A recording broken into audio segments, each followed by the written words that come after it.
De volta com conversas cruzadas para o segundo bloco do programa. O primeiro bloco foi quente, viu? A gente vai agora para o segundo bloco, que está tratando sobre a investigação de crimes. Deve ser tarefa exclusiva das polícias federal e civil, ou o Ministério Público também deve participar? Participe da nossa interativa, ligue para 8401-0360, responda a opção 1, exclusivo das polícias, opção 2, também o Ministério Público. A gente retoma esse bloco, já passando a palavra ao Vitor Hugo Palmeiro de Azevedo, que é o presidente da Associação do Ministério Público do Rio Grande do Sul. O senhor quer responder ao que o delegado estava defendendo há pouco aqui? Eu acho que nós poderíamos encaminhar a discussão para aquilo que interessa. Tá? O tema se presta, por exemplo, a uma abordagem jurídica. Tá? Aspectos jurídicos relevantes, alguns inclusive trazidos à colação pelos nossos, entre aspas, contendores nessa retórica divergência sobre as questões da PEC 37. Né? E aí, me parece que passa ao largo daqueles que defendem a inconstitucionalidade da atividade do Ministério Público, né? Que o processo penal brasileiro deve ser interpretado a partir de uma visão sistemática da justiça criminal, tá? A partir da Constituição Federal, a partir dos tratados e convenções internacionais firmadas pelo Brasil e que têm, sim, ingerência no contexto do ordenamento jurídico pátrio. E o Brasil firmou a Convenção de Palermo, e o Brasil firmou outras tantas convenções internacionais que tratam do combate ao tráfico de drogas, do combate ao tráfico de pessoas, do combate ao crime organizado, e se comprometeu a colocar à disposição do Estado todas as suas forças para combater esse tipo de criminalidade organizada que aflige não só os países de terceiro mundo como o nosso, mas toda a humanidade. O Vitor me fez lembrar o seguinte, delegado Marcelo Hartz. Se o Ministério Público... Deixa eu só concluir. Claro, claro. Assim, mas não me parece que esse seja o ambiente mais adequado para uma discussão de cunho jurídico, tá? Onde nós teríamos que tratar, por exemplo, a teoria dos poderes implícitos, que é uma construção absolutamente lógica que diz que quem detém a titularidade para exercer algum papel, ele tem que deter os meios para viabilizar esse tipo de atividade. Quando os meios não estão atribuídos a alguma autoridade ou Mas instituição. nós não queremos eles com exclusividade, ao contrário da polícia que quer exclusividade. E esse é o grande problema. E o problema aí é político. É político. Tem problema nenhum a polícia pediu para... Não é sequer corporativo, que tem um contexto de questões corporativas, mas ele é eminentemente político na medida em que a polícia tem a pretensão de ter a exclusividade. E a exclusividade de algo que, infelizmente, delegado, infelizmente mesmo, porque eu sou um apreciador, eu sou um promotor de 30 anos de atividade criminal trabalhando ao lado e junto com a polícia, me digladiando com a Defensoria Pública. Ele sim. Esse é o contraditório que tem que se estabelecer entre acusação e defesa. Não com a polícia. Não com a polícia. Mas vejam bem, nesse contexto todo, o que nós estamos denunciando ao país é que a exclusividade está gerando um ambiente propício para que a impunidade se instale definitivamente no país. E não foi o Ministério Público que denominou de PEC da impunidade. Se vocês forem buscar os editoriais do Globo, se forem buscar os editoriais do Estadão, e até a 0 hora de hoje, que anuncia lá o nosso ato público de amanhã, como relativo à PEC da impunidade. Então não é nós que estamos chamando, né? É quem está examinando com olhos críticos todo esse processo, é que está acoimando essa medida que delega à polícia a exclusividade da investigação como PEC da impunidade. Eu já passo para esse lado aqui, só deixa eu ver a manifestação do Luiz Fernando, que está pedindo a palavra ali, Luiz. Não, eu gostaria de dizer o seguinte, além de tudo, existe uma questão do tempo em que nós estamos discutindo isso. Recém foi eleita, foi posta em prática a lei da ficha limpa. Recém foi feita, finalmente, uma mudança dentro do Supremo Tribunal Federal na questão desses processos, da avaliação das provas. Olha, há toda uma construção jurídica nova. Então, neste momento, nós vamos tirar o poder Tá indo de na investigação. contramão. Nós estamos indo na contramão de uma coisa que fez a sociedade... porque isso sempre acontecia. Agora, graças a esse poder que existe novo, essas novas realidades, então está se aparecendo. Nós temos que fazer uma depuração. E eu só queria dizer ao deputado, ao delegado, desculpe, que eu tenho todo o respeito por todo aquele funcionário público concursado. Esta seria a grande solução que nós teríamos. O Brasil teria que ser dirigido pela elite dos funcionários públicos. O que nos atrapalha a vida são esses cargos de confiança político. E o que acontece?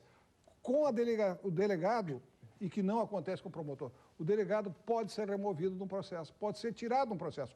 O promotor, não. Será que a solução não está em conferir maiores garantias às autoridades policiais? Sim, não vamos tirar esse poder aqui, vamos limpar... Essa é uma bandeira interessante. Com certeza. Por exemplo, eu acho assim, ó, a Secretaria de Educação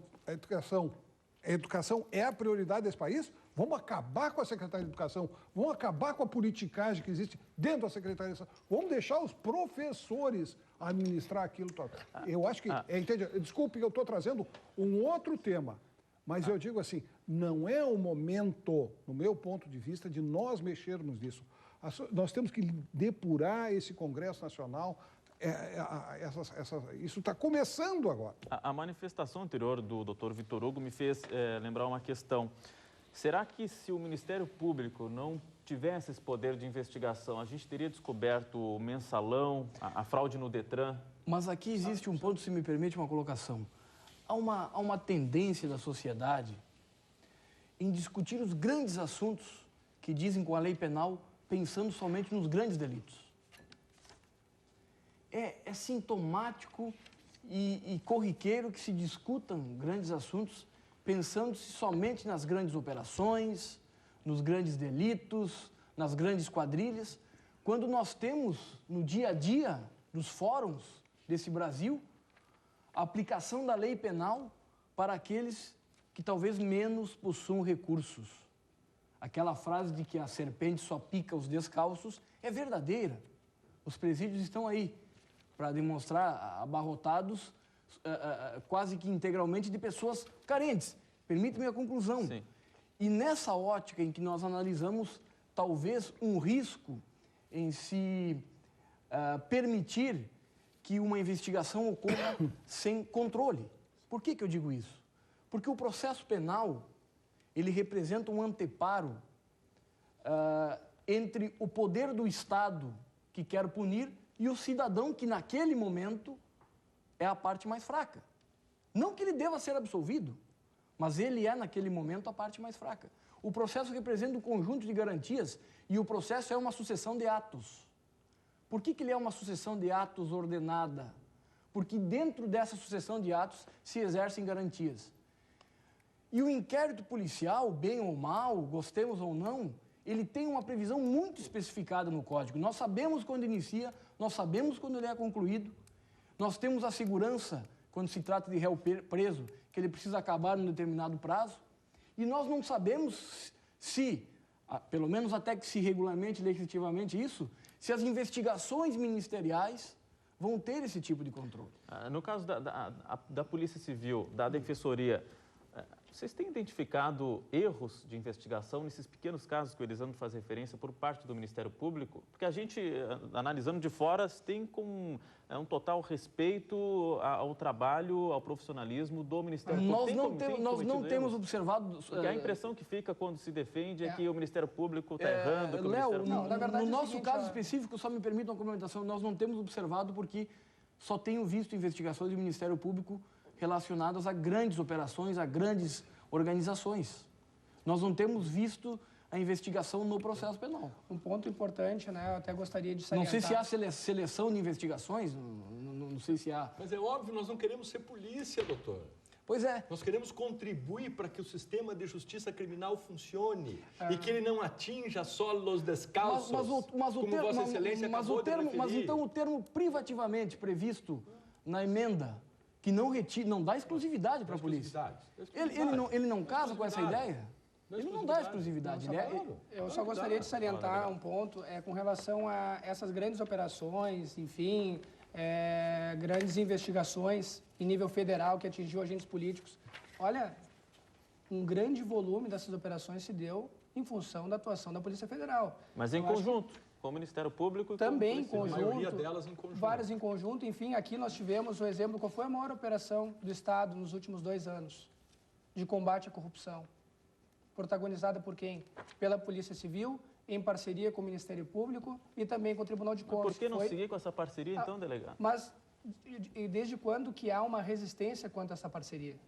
Em nenhum momento... Mas como está, assim como está, por que não seguir como está?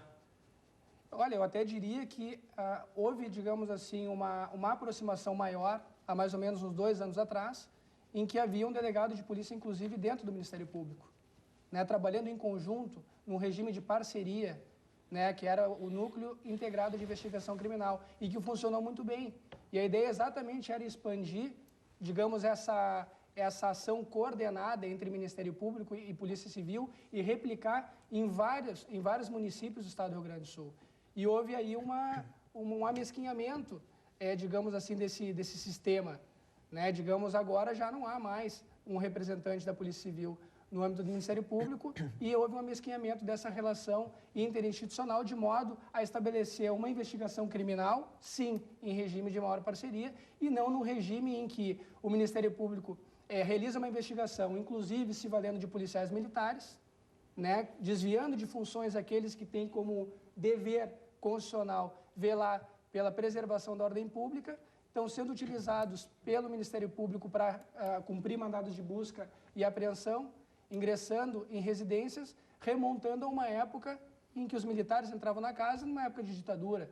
Quer dizer, eu não acho que isso é buscar uma cooperação ou um regime de parceria. Só que isso não esse é um argumento retórico, me desculpe, eu acho delegado, mas que não dialético. É sério. Eu acho seríssimo. Não é sério. Eu acho não é sério seríssimo. porque Vossa Excelência está dizendo, está insinuando que que o Ministério Público usa eventualmente policiais militares para derrubar a porta das pessoas das investigações. As investigações são feitas em tão obediência à lei quanto ou mais do que as da polícia. Basta ver E por que a Polícia Judiciária não é requisitada para esse Basta tipo de ver operação? as queixas que existem de abuso de autoridade em relação a condutas apontadas para agentes do Ministério Público e para agentes policiais. Tá? Mas isso também não é o foco central da discussão. Só que me parece que trazer esse argumento de remontar ao período da ditadura e isso é completamente descabido, porque não é essa a nossa realidade. Não está havendo Mas hoje em amesquinhamento, como disse o delegado, doutor? Eu não posso responder pela administração do Ministério Público atual nem passada, eu sou da associação do Ministério Público. Tá? Agora, o que eu sei é que houve, em determinados momentos dessa força-tarefa que eu me referi antes e que funcionou desde lá do governo Olívio até agora e que implicitamente é um reconhecimento dos governos em geral, a legitimidade da investigação feita pelo Ministério Público, alguns pontos de estremecimento. Né? Ou por quererem indicar a pessoa a trabalhar, ou por uma série de razões, houve um estremecimento das relações e houve um certo, vamos dizer, afrouxamento da ênfase da atividade dessa força-tarefa. Mas ela funcionou sempre e continua funcionando. Doutor, e tem policiais lá. Perfeito. Tá? Não, e o Ministério Público continua investigando com, vamos dizer assim, o apoio dos governos, né? Porque eles também veem a conveniência, a pertinência, né? e o trabalho social positivo que é feito por essa força-tarefa. Eu acho importante salientar a excelência do trabalho que vem sendo desempenhado pela Polícia Civil. Né? Não é de hoje, né? Se a gente abre os jornais, a gente percebe o quanto a atuação da polícia tem se tornado cada vez mais qualificada, cada vez mais efetiva, não atingindo aqui, me aproveitando do jargão utilizado pelos meus ilustres colegas, né? Não só os descalços, mas a macrocriminalidade qualificada, tanto em nível de agentes públicos, quanto também a própria criminalidade, que a gente chama uma criminalidade mais suja, né? Mais sangrenta, que é essa criminalidade envolvida com o tráfico de drogas. Mas um ponto que eu gostaria também de trazer aqui à tona é o seguinte, se está se querendo tirar o poder do Ministério Público, que, a meu ver, ele jamais existiu, mas enfim, ele vem sendo admitido, e aqui eu tenho que pontuar, inclusive, a posição do Supremo Tribunal Federal, de forma condicionada e limitada. Também é importante salientar que não é uma atuação ilimitada em qualquer hipótese, mas uma atuação limitada, observando omissões e, ao mesmo tempo, complementando investigações criminais realizadas por outros órgãos de controle que continuarão tendo os mesmos poderes, como o Banco Central do Brasil, a Receita Federal, o COAF, enfim, esses órgãos de controle exercem atividade administrativa de controle, poder de polícia administrativo. Evidentemente que na sua atuação, no âmbito dos seus processos administrativos, acabam se deparando com infrações criminais que acabam, sim, desembocando no próprio Ministério Público para a inauguração penal. Mas o que eu queria complementar, onde é que eu queria chegar? É que mesmo assim, com o Ministério Público atuando hoje, ativamente na investigação criminal, a gente está reclamando aqui que não tem segurança e que tem impunidade. Então, o que está acontecendo? Será que é isso que vai gerar impunidade? Ou será que um sistema mais bem aprimorado, com a polícia com mais garantias, não resolveria o problema com menos ônus? Vamos deixar essa pergunta para responder depois do intervalo. A gente faz mais um intervalo e você não esquece, participa da nossa interativa, que está o programa de hoje discutindo a PEC 37, a investigação de crimes. Deve ser tarefa exclusiva das polícias federal e civil, ou o Ministério Público também deve participar. Lembrando que é um projeto que está tramitando lá na Câmara dos Deputados, já passou por uma comissão especial, mas depende ainda de votações nos plenários, tanto da Câmara quanto do Senado. Participe, ligue para 8401-0360, responda a investigação exclusiva das polícias. Opção 2, também pode o Ministério Público realizar investigações. Mais um intervalo, a gente já volta.